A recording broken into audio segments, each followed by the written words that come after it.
хөдөө аж ахуй.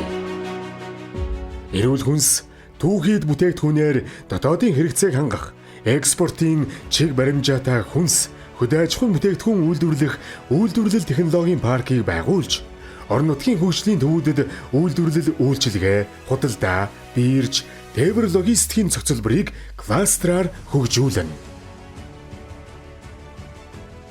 За жишээ нь Сэлэнг аймаг Газарайлангийн бүс нутаг яхахгүй Монгол улсын одоо буудаан бараг 80% дангаараа хангадаг. За дархантай нийлээд одоо ногоог яриад, за мөн одоо Төв аймагтай нийлээд буудаага ногоогоо ярих юм бол бараг одоо бүх төрлийн хүмүүсийн ногооны 90% дангаараа хангадаг ийм бүс нутаг байхгүй.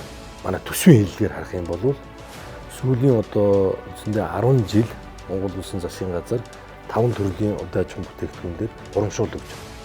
За улаан буудаа, ногоо, за сүү, арьс шир, ноос гэдэг. За эндээс задлаад харах юм бол улаан буудаа урамшуулал, мөсний ногооны урамшуулал, сүүний урамшуулал энэ төвийн бүстэй үндсэндээ бараг 70-80% байна.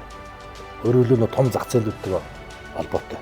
Манай улс хүнсний ногооны хэрэглээнийхээ 80 гаруй хувийг бол дотооддоо хангаж байгаа юм ололт байна. За энэ маань мэдээж одоо тийм ээ зориудаар зохион байгуулсан Атрийн аян одоо хөдөө аж ахуйн үйл ажиллагааг дэмжих хэмжижиг зээл тийм ээ гэх мэт энэ үйл ажиллагааны бас бодит үр дүн гэж харж болно.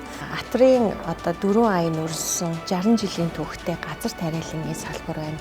Төмс хүнсний ногоо, мөн одоо эрчимдсэн болон хагас эрчимдсэн мал аж ахуй, за уламжлалт мал аж ахуй ч гэсэн энэ бүс дээр одоо хэмжээгээр байна.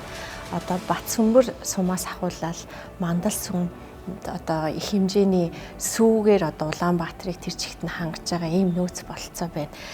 За энэ удаагийн бүсчсэн хөгжлийн үзэл баримтлалыг 330 сумын хүрээнд хамгийн үр ашигтай, зардал багатай, ашиг өндөр болох ийм байршлуудыг бол тооцож гаргасан.